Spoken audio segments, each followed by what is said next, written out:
Hello दोस्तों, मैं हूं सोनू अग्रवाल। स्वागत है आपका अपने चैनल में, जिसमें क्लास 11 12 के मैथ एंड फिजिक्स के कंसेप्ट्स को आसान तरीके से बताने की कोशिश करता हूं।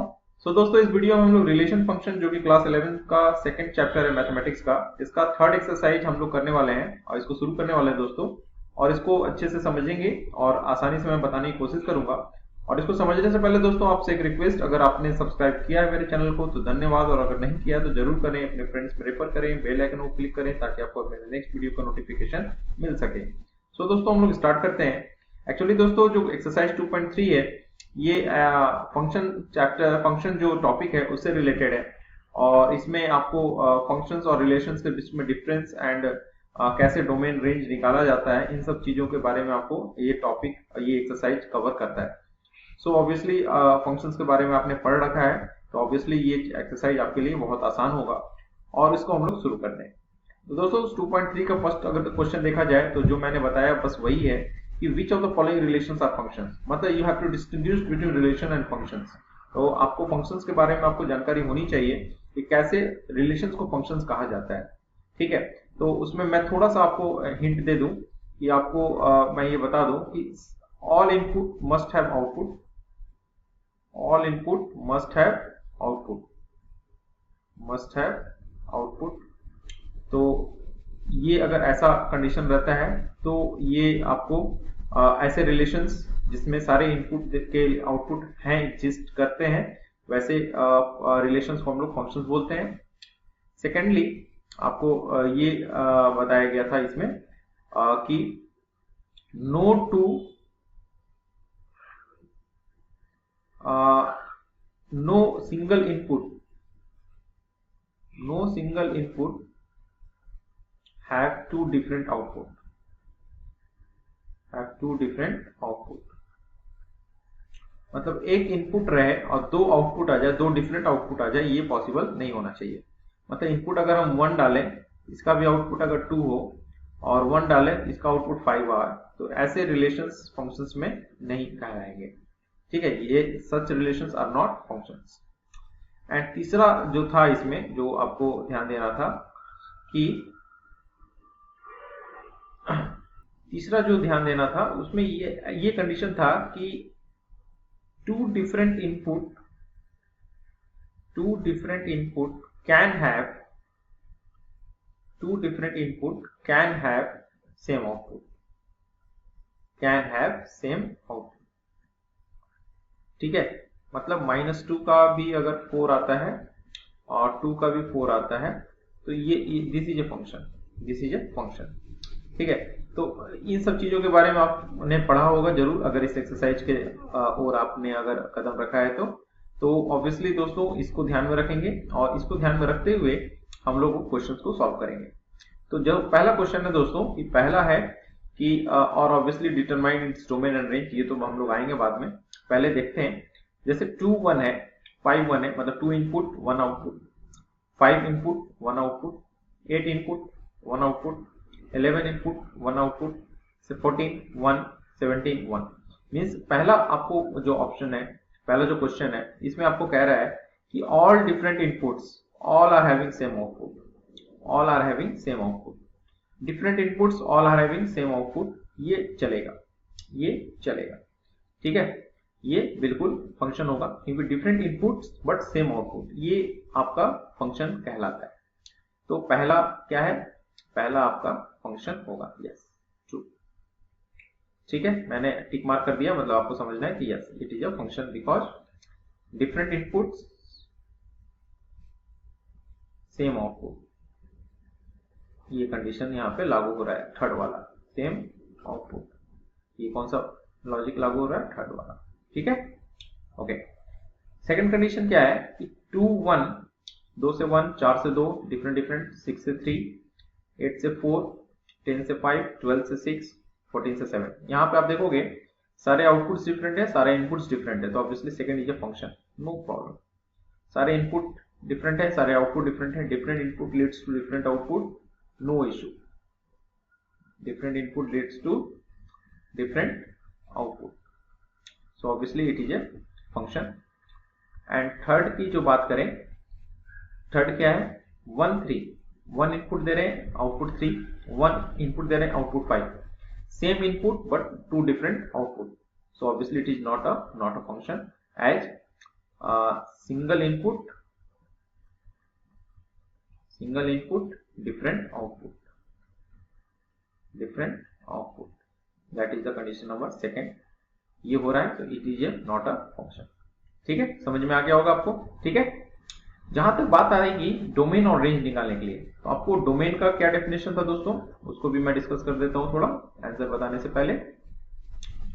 तो डोमेन का डेफिनेशन था आपका कि सेट ऑफ ऑल इनपुट्स या set of first element of order pair. Domain क्या होता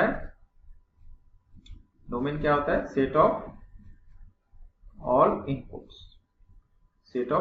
इनपुट्स, या यूं कहें set of first element of order pair, correct, order pair. तो इस केस में अगर आप फर्स्ट केस में देखेंगे, अच्छा पहले डोमेन रेंज का भी देख लेते हैं हम लोग. रेंज क्या होता है दोस्तों, सेट ऑफ ऑल आउटपुट्स या ऑल आउटकम्स के अंदर जो आउटकम आता है उसी का सेट, या set of second element of ordered pair of any relation या फंक्शन. ठीक है, तो ये आपको मालूम है. ठीक है, तो अगर ये हमें जान रहे हैं तो हम देखते हैं इसका डोमेन और रेंज. तो पहले केस में डोमेन देखे दोस्तों, क्या हो जाएगा. पहले केस में देखो इनपुट क्या है, 2, 5, 8, 11, 14, 17. तो इनके सेट्स जो बनेंगे बहुत आसान है. जब रोस्टर फॉर्म में दिया रहा है 2, 8, 5, क्या है 2, 8, 5, 11, 14,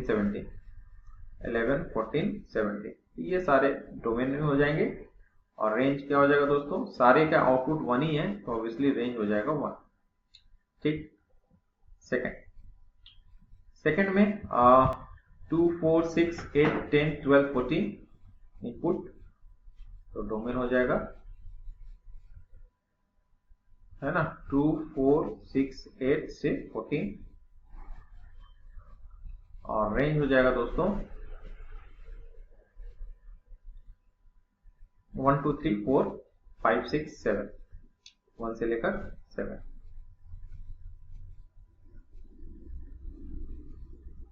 ठीक है. सो थर्ड में आपको क्वेश्चन दिया हुआ था दोस्तों, if it is a function then determine domain and range. तो ऑब्वियसली थर्ड का निकालने की जरूरत नहीं है क्योंकि it is not a function, but obviously it is a relation. तो रिलेशन में भी डोमेन और रेंज हम निकाल सकते हैं दोस्तों. इसका डोमेन हो जाता 1, 2 और रिलेशन हो जाता रेंज हो जाता 3, 5. ठीक है, but since it is not a function so we should not find its domain and range. ठीक है, तो इस तरह से क्वेश्चन नंबर 1 आपका खत्म होता है. नेक्स्ट क्वेश्चन की ओर अगर चले हम, तो यहाँ पे देखेंगे दोस्तों, आपको find the domain and range of following real functions. In functions के आपको डोमेन और रेंज निकालना है. सबसे पहला क्या है, fx equal to minus of mod x. ठीक है, इसको करने के लिए दोस्तों सेकंड क्वेश्चन का फर्स्ट पार्ट है fx equal to mod x. तो दोस्तों देखो, डोमेन और रेंज निकालने का एक बहुत आसान तरीका क्या है कि किसी फंक्शन का ग्राफ बना लेना. ठीक है, तो आपको दोस्तों ग्राफ बनाना आपको तो आता है ना. मॉड एक्स का ग्राफ आपने पढ़ा है. मॉड एक्स का क्या ग्राफ होता था, मॉड एक्स का ग्राफ देखो. ठीक है, ग्राफ से डोमेन रेंज निकालना सबसे आसान होता है. तो मॉड एक्स का ग्राफ होता था आपका ये, this one is your mod x, correct. This one is your mod x, graph of mod x. तो अगर graph of minus mod x का बनाने जाओगे तो ये देखो दोस्तों इस तरह का बनेगा. जस्ट इसका मिरर इमेज, इसका एक्स एक्सिस जो हो जाएगा वो आपका इसका मिरर इमेज यहाँ पे बनेगा like this. This is your minus mod x. This is the graph of minus mod x. This is the graph of mod x and this is the graph of minus mod x. ठीक. तो यानी कि आपको ये जो graph बना है minus mod x का, इसका आपको पूछा है डोमेन और रेंज. इसका पूछा है डोमेन और इसका पूछा है रेंज. तो डोमेन रेंज देखने का तरीका दोस्तों क्या है कि किस इनपुट के लिए आउटपुट वैलिड है, मतलब ग्राफ वैलिड है, ग्राफ बन रहा है, इसको आपको देखना है। उसके लिए आप क्या देखते हो, जो एक्स एक्सिस को इनपुट एक्सिस बोलते हैं, तो किस इनपुट के लिए ये वैलिड है, तो आप देखोगे ये आप 0 से पॉजिटिव एक्स की तरफ जाओ तो इनफाइनाइट तक जाएगा, यहाँ पे कोई रोक टोक नहीं है, और 0 से निगेटिव एक्स तक जाओ तो यहाँ भी कोई रोक टोक नहीं है, यहाँ के लिए भी आपका ग्राफ बन रहा है। ठीक है, तो ऑब्वियसली इसका डोमेन जो हो जाएगा दोस्तों ऑल रियल नंबर हो जाएगा, ऑल आर। ठीक है, पूरे रियल नंबर के लिए इसका आउटपुट वैलिड होगा, जो कि आप input as a input all real number डाल सकते हो। तो दैट्स वाई इसका डोमेन रेंज हो जाएगा, रियल नंबर हो जाएगा। जहां तक रेंज की बात आएगी दोस्तों, तो रेंज में आपको देखो कैसे देखा जाता है कि रेंज में किस कौन कौन कहां से कहां तक आउटपुट आपका वैलिड है उसको देखा जाता है। तो आउटपुट देखो, आउटपुट एक्सिस वाई एक्सिस को कहा जाता है। तो आप देखोगे कि 0 से लेकर इंफिनिटी तक इधर जाएंगे तो रेड वाला लाइन जो है, जो ग्राफ का मेन जो मेन ग्राफ है, वो देखो पॉजिटिव वाई की तरफ गया ही नहीं है, वो 0 से लेकर माइनस इंफिनिटी तक एग्जिस्ट कर रहा है, 0 से लेकर माइनस इंफिनिटी तक के आउटपुट को देगा। इसलिए ये इसको आप लिख सकते हो minus infinity to zero, minus infinity to zero, यहाँ क्लोज इंटरवल, यहाँ ओपन इंटरवल। इस चीज को और लिखने का तरीका क्या है, negative real number union zero, आप इसको इस तरह से भी लिख सकते हो। ठीक है, इसको इस तरह से भी लिखा जा सकता है। तो इसका डोमेन हो जाएगा रियल नंबर और रेंज हो जाएगा दोस्तों negative real number union zero. ठीक है, तो इसको इस तरह से आपको करना होगा। तो ग्राफ आपको जानना पड़ेगा दोस्तों, ग्राफ बनाने आपको आना चाहिए। ग्राफ अगर बना पाते हो तो बहुत आसानी से आप इसको कर पाएंगे। ठीक है, सेकंड अगर देखा जाए, सेकंड का पार्ट का सेकंड में दोस्तों दिया हुआ है y equal to f x equal to under root 9 minus x square, f x equal to under root 9 minus x square. ठीक है, तो यहां पे देखो एफ एक्स को हम लोग y डाल देते हैं, y इक्वल टू क्या आ जाएगा 9 माइनस एक्स स्क्वायर, और यहां से अगर हम लोग स्क्वायरिंग बोथ साइड कर देते हैं तो ये y square equal to 9 minus x square, और यहां से दोस्तों आ जाएगा x square plus y square is equal to 9। ठीक है, ये इस तरह से आ जाएगा। मैं जानबूझकर इस तरह से लिख रहा हूं ताकि मैं ग्राफ से आपको आसानी से समझा सकूं, और ग्राफिकल एनालिसिस अगर आप करना सीख जाओ दोस्तों तो बहुत आसान हो जाएगा। दोस्तों देखो, ये x square plus y square equal to जो 9 आया हुआ है, actually this is the standard form of standard equation of circle, this is standard equation of circle. Circle का इक्वेशन होता है दोस्तों जिसका सेंटर 0 0 होगा, सेंटर कहां पे होगा 0 0, एंड रेडियस ऑब्वियसली 3 स्क्वायर होता है, यानी 3 होता है। ठीक है, मतलब actually x square plus y square equal to r square, ये स्टैंडर्ड इक्वेशन ऑफ सर्कल होता है दोस्तों। यानी कि ये जो इसका जो ग्राफ बनेगा कैसा बनेगा, एक सर्कल का जैसा बनेगा। कैसा बनेगा, एक सर्कल बनेगा। तो अगर सर्कल बनाओगे तो देखिए, जिसका रेडियस कितना होना चाहिए, सेंटर 0 0 पे और रेडियस 3, यानी ये आ जाएगा 3,0, ये 0,3,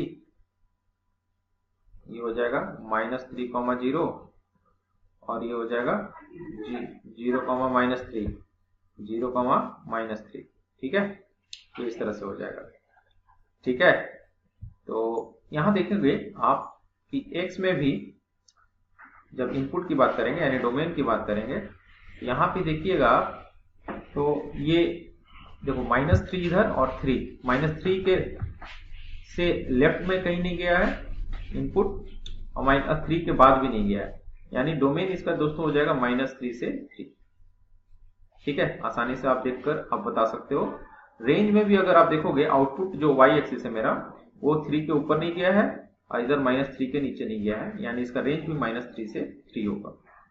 ठीक है, -3 से 3। तो इस तरह से डोमेन और रेंज आप आसानी से निकाल सकते हैं दोस्तों, अगर ग्राफिकल एनालिसिस आपको आता है तो। ग्राफिकल एनालिसिस नहीं आता है, आप सोचते हैं कि अगर इक्वेशन से मुझे निकालना है सर तो वो कैसे करेंगे, तो उसके बारे में मैं नेक्स्ट क्लास में बताऊंगा, बहुत आसानी से वो भी बताना है ना। तो वहां पे नेक्स्ट क्लास में मैं सिखाऊंगा आपको। So till next video, thank you, have a nice day, do subscribe my channel, refer to your friends, bell icon को क्लिक करें ताकि आपको अपने नेक्स्ट वीडियो का नोटिफिकेशन मिल सके। Thank you.